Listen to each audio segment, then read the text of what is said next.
can't. Yeah, I don't know. I don't I'm know, man. not great at it. If you ever hear Ian Thornley do it, like the second Big Wreck album has some epic fucking banjo work on it. He makes that shit cool.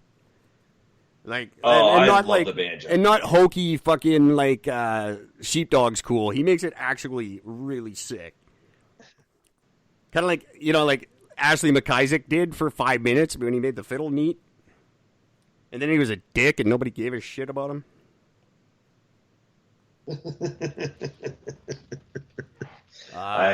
But he made the electric fiddle awesome for that one song. And Ian Thornley did that with the banjo. I don't see banjo catching on, but I wish it would because it's a kick-ass instrument. I can't play it to save my life. No.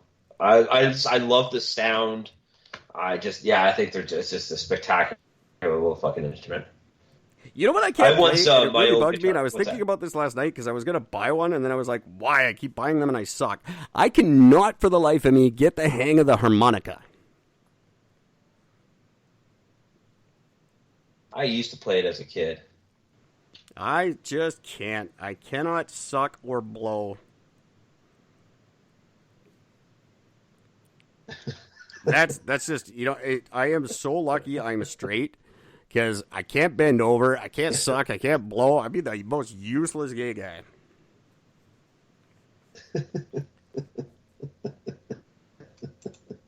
So it's just really funny to me. I would not be popular. Don't be rude. Too late.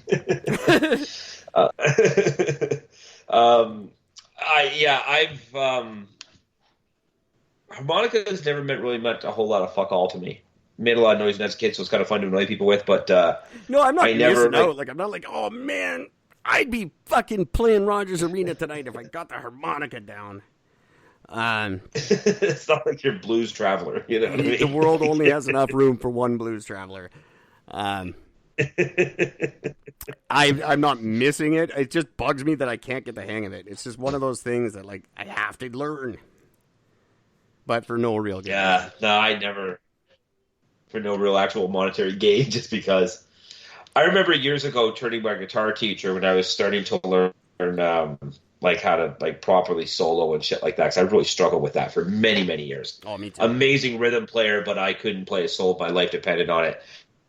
And if anybody were to ever get a hold of the original, very first demo tape that I ever released, which I have a single copy of, and I have the last surviving copy of, for the record. There's me doing my very first solo on that, and it is, God, it's embarrassing. It's so bad. And I didn't even know I was supposed to solo. Just like right before, as we're recording it, the bass player just looked at me and goes, by the way, just before recording, he goes, by the way, yeah, you're playing the solo in this. I'm like, when? He goes, at that bridge part. I'm like, I'm not doing a solo. He goes, yeah, you're doing a solo. Okay, start recording. That's cool. And for the record, the song is called "Fuck You." It was our first punk tune, sort of thing. But I had awesome. So I really struggled. But I had when I had my guitar teacher, James Green is his name, amazing guitarist. Hey James, if you're listening, I know you're not. I remember he was working on something one day. I'm like, what the fuck? Like, it's a really weird set of scaling I've never heard before for doing these scales. And I'm like, what is that? He goes, I actually fucking hooked up with this chick who plays the violin, and we swapped standard scales. And he was doing a violin scales on the guitar, and it was mesmerizing to be able to see. It was so far advanced. And it was just amazing. And apparently now that is like a regular tool used for advanced learners of both instruments. Because it's so different on each instrument to be able to play it. It takes a tremendous amount of skill on either side. So it's fucking one of those cool things that he was one of the forefronters of that. Wow. That's pretty cool. There you go. Yeah. Interesting stuff. By the way, I'm downloading the movie and the soundtrack to that right now to the editor. It's a great Into the Wild. I think you'll actually really appreciate the soundtrack. The movie it's one of those. I was in the mood. I think it was like the right place at the right time for me, and I just totally got swept up in the whole idea of it. Very good movie. Great acting in that movie. What's that kid's name? H, something with an H. Kid that. Great actor. Oh fuck! I don't know. Hang on me a second. Doesn't I have to matter. bring it back again. No. It's not about the actor, but he did a really good job. Oh my god! I guess. It is William Hurt. No, not even close. The writer, sorry. Oh, Emil Hirsch. Emil Hirsch, thank you. And the picture on the back of the soundtrack, by the way, in case just so you guys know, there is a very distinct picture on the back cover of the soundtrack, and that is the tattoo I have on my leg. Oh, really? Yeah, it's the black. He's posing like an eagle. It's a tattoo of Eddie Vedder. Oh, that one there. Oh, look at that. Yep, that's on my calf. Oh, that is. Yes, that is. I got it the year of that movie. So what was it about that image that got you? Don't know. Can you describe it? No? Just something jumped out at you and said, fuck it, that's right? Yeah, that's it was just was the right thing. I always wanted like a Pearl Jammy tattoo. And that just seemed to be like one that didn't just scream, hey, I have Pearl Jam tattooed on my leg.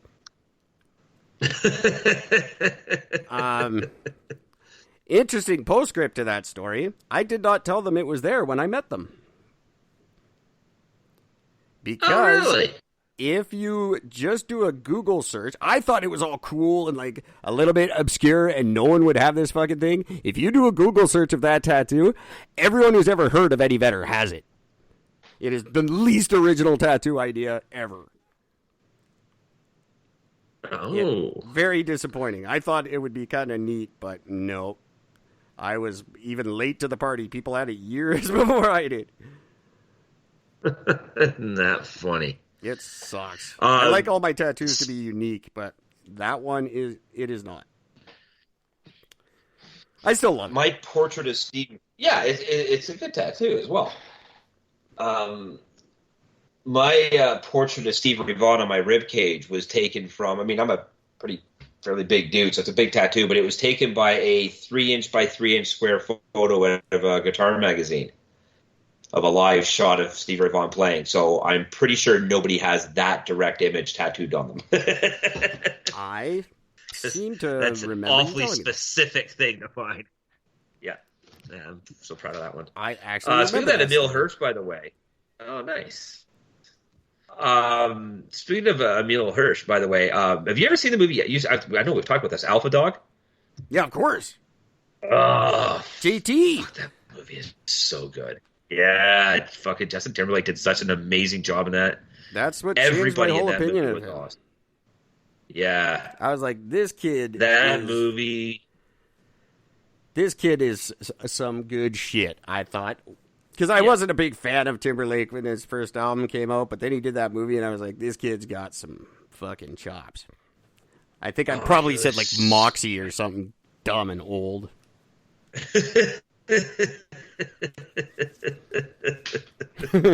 Regardless, did an amazing job. That movie, that was one of them. I mean, fuck if you don't fucking cry at the end of that fucking movie. Yeah, this is one where you're like, awesome. What the fuck?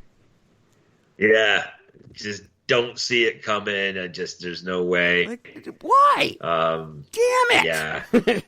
I love it. I love when movies do that. So few actually have the balls to do that. Where you just walk out of it going, I fucking really not pleased that I saw that. Yeah, I bought it before I'd never even heard of it. Just somebody recommended and said, "Oh my god, you have got to see this movie. Like, just go out and fucking buy it." So I'm like, all right, fuck it. So I just went out and bought the DVD on a whim and watched it the first time. Me and my ex-wife were watching the movie, and fuck if we just sat there afterwards. The two of us are just sort of sitting there like all sniffles and shit, going, "Oh my god, why? Why did you do that? Why did this have to happen? Oh my god, this is so bad." I love it. Dancer in the Dark, the one that Bjork wrote and directed, does the same thing. Definitely really? check those out, you guys. If you Into the Wild, Alpha Dog, two very, very good movies from a time when movies had scripts and shit, and they were cool, and they weren't just Fast and the Furious or Batman. Yeah. Remember The Girl Next Door? Yeah, of course I do. That one with Alicia, I think that was the first Alicia time I saw Cuthbert. Miss Cuthbert. Oh, I was a big fan of hers when she was on, what was that fucking Canadian TV show? Popular Mechanics for Kids. I did not see that. That's where she got her start. She Huh. was like young. She was like really young because we're we're very similar in age. I remember just watching that going, oh, she's going to be so hot when she gets older. Yep. Fucking right. Yes, she was. Now she's married to a hockey player. Disappointing. Yeah. And she played a porn star, so that's even better. I am not always the best judge of that. I called Misha Barton. I said Misha Barton's going to be hot when she gets older. And she very much was. I was never found her hot. She was the little dead girl in The Sixth Sense. Yeah. And she ended up becoming famous with an OC. But, see, I thought, what's her nuts from I Am Sam, Dakota Fanning, I thought she was going to be a knockout, and she's not. That's not. She's whatever. No. No, that didn't work. Same with the kick-ass chick, I thought. Chloe Grace Moretz, who's not ugly by any means, but she's not what I thought she'd be. Not the stand-up we thought. I'm a very bad judge of that. So if I say if I'm like, that chick's going to be hot, she's probably not. Don't listen to me. Yeah. If I say it, take it to true heart. I'm pretty sure I'm still at 100% actually. I don't think I've ever had a thing where I was thinking, oh, she's going to be hot and turned out to be a fucking bow. It's just never happened. I think it's just, but the ones I'm always like, that Lindsay Lohan, she's going to go places.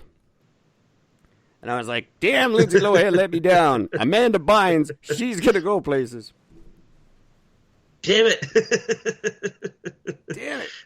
It's just like when I was watching Saved by the Bell, I knew that the hottest one on that show was going to be Tiffany Amber Thiessen, and she did not disappoint. She was the hottest one. She was the only good-looking one on that show, except for Mario Lopez. Yeah, who's still very gorgeous on his own right. I'll give him full credit for that. Yeah, that dude hasn't. He's treated himself well. Yeah, those dimples have worked very well for him. He hasn't aged. The rest of them went. What happened to Lisa Turtle? Oh, she Voorhees. Something Voorhees. Hang on. Yeah, Lark Voorhees is her name. Hang on a second here. What the fuck? She did something.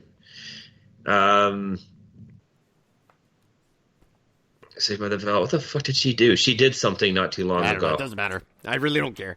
I was I know she's like, because everyone else here about she looks like shit right now, though. Stand-up.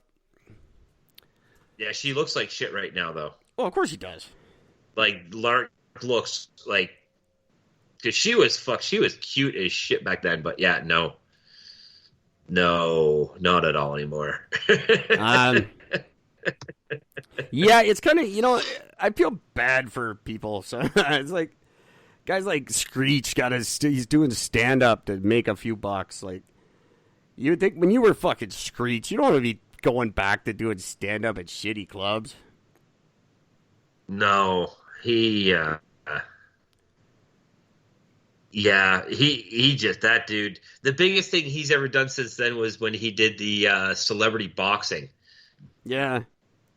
He went the kind of way of it. There's this sort of group of people that they're kind of like a little bit cool, but they're fucking weird. And, he's kind of in that Pauly Shore group of Not completely forgotten, but haven't done anything since the 90s, and but still talk like they're hot shit. Yeah.